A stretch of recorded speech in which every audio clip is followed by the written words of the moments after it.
சென்னை பெரம்பூரில் இருசக்கர வாகனத்தில் சென்ற சிறுவர்களை போலீசார் லத்தியால் தலையில் தாக்கியதாக புகார் எழுந்துள்ளது. உதவி ஆய்வாளரும் ஊர்காவல் படை வீரரும் மதுபோதையில் இருந்ததாக கூறப்படும் நிலையில் சிறுவனின் பெற்றோர் போலீசாருடன் வாக்குவாதத்தில் ஈடுபட்டதால் பரபரப்பு ஏற்பட்டது. அது குறித்தான காட்சிகளை பார்க்கலாம்.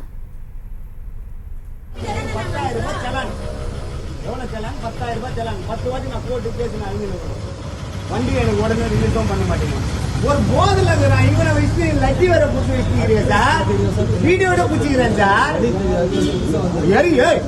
எனக்கு இந்து தெரியும், பேசாது. இதுக்கு முடிவு என்னன்னு கேளு. பேசி நம்ம இது பண்ணக்கூடாது. இவருக்கு முடிவு என்னன்னு கேளு. இதுக்கு பதில் எங்களுக்கு வரணும். இப்ப இதுக்கு பதில் இது குறித்த விரிவான விவரங்களோடு இணைகிறார் எம்முடைய செய்தியாளர் கார்த்திகேயன். நடந்தது என்ன விரிவான விவரங்கள்?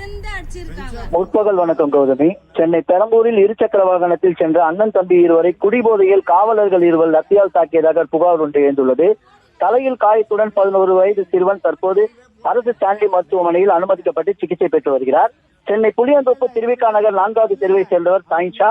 இவர் தனியார் நிறுவனத்தில் வாகன ஓட்டுநராக பணிபுரிந்து வருகிறார். இவரது மூத்த மகன் முகமது பிலால், இவரது இளைய மகன் முகமது அப்சர். இவர்கள் இருவரும் அங்குள்ள அரசு பள்ளி ஒன்றில் மூத்த மகன் 10ஆம் வகுப்பும் இளைய மகன் 7ஆம் வகுப்பும் படித்து வருவதாக தெரிய வருகிறது. இந்த நிலையில் மகன்கள் இருவரும் நேற்றிரவு தனது தாய்க்கு தலைவலி என்பதால் அருகில் உள்ள டீ கடைக்கு செல்வதற்காக தேநீர் வாங்குவதற்காக இருசக்கர வாகனத்தில் சென்னை பெரம்பூர் முரசொலி மேம்பாலம் அருகே வந்துள்ளனர். அப்போது அங்கு இருசக்கர வாகனத்தில் பாதுகாப்பு பணியில் இருந்த உதவி ஆய்வாளர் அனுஜன் என்பவரும் ஊர்காவல் படையை சேர்ந்த சந்தோஷ் என்பவரும் இருசக்கர வாகனத்தில் வந்த சிறுவர்கள் இருவரை தடுத்து நிறுத்தியுள்ளனர்.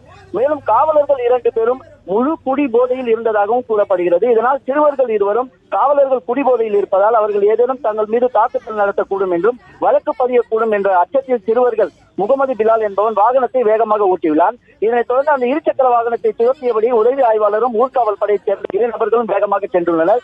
ஒரு கட்டத்தில் உதவி ஆய்வாளர் பின்னால் அமர்ந்திருந்த சந்தோஷ் என்ற ஊர்காவல் படையை சேர்ந்த நபர் சிறுவர்கள் ஓட்டி வந்த இருசக்கர வாகனத்தின் பின்னால் உட்கார்ந்திருந்த முகமது அப்சர் என்பவர் தலையில் கையில் வைத்திருந்த தடியால் ஓங்கி அடித்ததாக தெரிகிறது.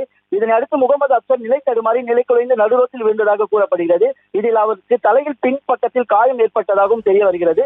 உடனடியாக இது குறித்து முகமது பிலால் தனது தாய் தந்தையருக்கு தகவல் தெரிவிக்க சம்பவ இடத்திற்கு விரைந்து வந்த சிறுவர்களின் தகப்பனார் சாயின்ஷா மற்றும் தாயார் அங்கு பாதுகாப்பு பணியில் இருந்த காவல்துறையினரிடம் வாக்குவாதத்தில் ஈடுபட்டனர். மேலும் வேலை நேரத்தில் காவலர்கள் இருவரும் குடிபோதையில் இருப்பது எவ்வாறு நியாயம் என்றும் மேலும் சிறுவர்கள் இருவரும் வாகனத்தை ஓட்டி வந்தால் அதனை பறிமுதல் செய்து வைத்துக் கொண்டு பெற்றவர்களுக்கு தகவல் தெரிவிக்க வேண்டுமே தவிர அதை தவிர்த்து கண்மூடித்தனமாக தாக்குவது எந்த விதத்தில் நியாயம் எனவும் கேள்வி எழுப்பி வாக்குவாதத்தில் ஈடுபட்டனர். இதனை அடுத்து பாதிக்கப்பட்ட சிறுவர்களின் பெற்றோர்கள் தற்போது புளியந்தோப்பு துணை ஆணையாளர் திரு ஈஸ்வரன் அவர்களை சந்தித்து நேரில் மனு ஒன்றை அளிக்கவிருப்பதாகவும் அதன் பிறகு அடுத்த கட்ட நடவடிக்கை காவல்துறையால் மேற்கொள்ளப்படும் எனவும் தெரிய வருகிறது. கௌதமி, தற்போதைய விவரங்களுக்கு நன்றி கார்த்திகேயன். செய்திகளை உடனுக்குடனும் துல்லியமாகவும் தெரிந்து கொள்ள சப்ஸ்கிரைப் பண்ணுங்க.